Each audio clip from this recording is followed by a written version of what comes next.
తెలంగాణ ముఖ్యమంత్రి రేవంత్ రెడ్డి ఢిల్లీ పర్యటన కొనసాగుతోంది. ఇవాళ తెలంగాణలో పెట్టుబడులపై Foxconn company chairman CEO Young లియూతో రేవంత్ సమావేశం కానున్నారు.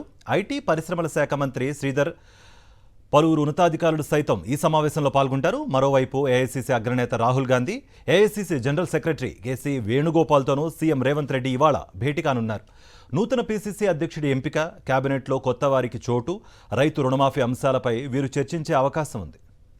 ఇదే అంశానికి సంబంధించి మరింత సమాచారం మా ఢిల్లీ ప్రతినిధి వెంకటేష్ అందిస్తారు. వెంకటేష్, తెలంగాణ ముఖ్యమంత్రి రేవంత్ రెడ్డి ఈరోజు ఢిల్లీ పర్యటనలో ఫాక్స్కాన్ కంపెనీ ప్రతినిధులతో సమావేశం కాబోతున్నారు.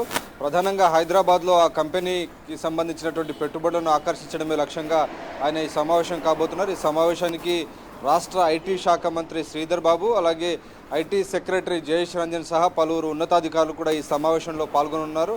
సో హైదరాబాద్లో ఇప్పటికే ఫాక్స్కాన్ కంపెనీకి సంబంధించినటువంటి కొంత అవగాహన ఒప్పందం కుదిరినటువంటి నేపథ్యంలో వాటన్నిటిని కూడా రియలైజ్ చేసి గ్రౌండ్ చేయించే విధంగా చర్చలు జరగబోతున్నాయి. సో ఇది ఫాక్స్కాన్ అనేది చాలా పెద్ద మ్యానుఫ్యాక్చరింగ్ ఎలక్ట్రానిక్స్ ఉత్పత్తి చేసేటువంటి సంస్థ. సో ఆ నేపథ్యంలో ఆ సంస్థ పెట్టుబడులు పెట్టడం ద్వారా పెద్ద ఎత్తున తెలంగాణలో ఉద్యోగ అవకాశాలు లభించేటువంటి అవకాశం ఉంది. సో ఆ నేపథ్యంలో ఈ కంపెనీ ప్రతినిధులతో ఈరోజు ముఖ్యమంత్రి రేవంత్ రెడ్డి సమావేశం కాబోతున్నారు.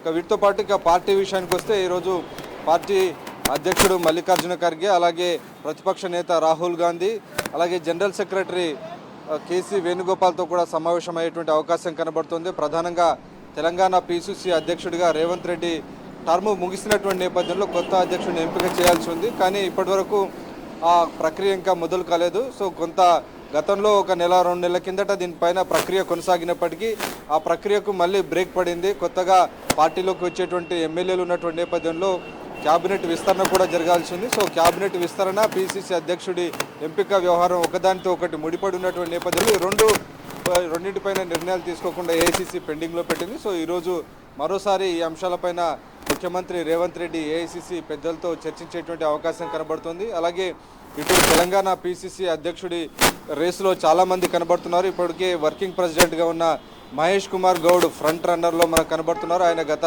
2-3 రోజుల నుంచి ఢిల్లీలోనే ఉంటున్నారు. అధిష్టానం పెద్దల్ని కలుసుకొని తనకు బీసీసీ అధ్యక్షుడిగా అవకాశం ఇవ్వాలని కోరుతున్నారు. సో బీసీ సామాజిక వర్గానికి సంబంధించినటువంటి వ్యక్తి, అలాగే సంస్థాగత వ్యవహారాల్లో చాలా పట్టున్నటువంటి పరిస్థితి. సో ఇటు విద్యార్థి దశ నుంచి కూడా కాంగ్రెస్ పార్టీతో ఉన్నటువంటి నేపథ్యంలో తనకు అవకాశం ఇస్తే పార్టీని సరైనటువంటి దిశలో నడుపుతాననేటువంటి ఒక క్లెయిమ్ ఆయన చేస్తున్నారు. అలాగే ఇటు రేవంత్ రెడ్డి ప్రధానంగా ఎంపీ బలరాం నాయక్ పేరును రేవంత్ రెడ్డి ప్రతిపాదిస్తున్నట్టు మనకు సమాచారం ఉంది. సో ఎస్టీ సామాజిక వర్గానికి, లంబాడా వర్గానికి అవకాశం ఇవ్వాలని రేవంత్ రెడ్డి బలరాం నాయక్ పేరు ప్రతిపాదించినట్టు తెలిసింది. సో ఒకవైపు బలరాం నాయక్, మహేష్ కుమార్ గౌడ్, అలాగే ఇటు మధు యాష్కి గౌడ్, వీరు ముగ్గురు ప్రధానంగా రేస్లో మనకు కనబడుతున్నారు.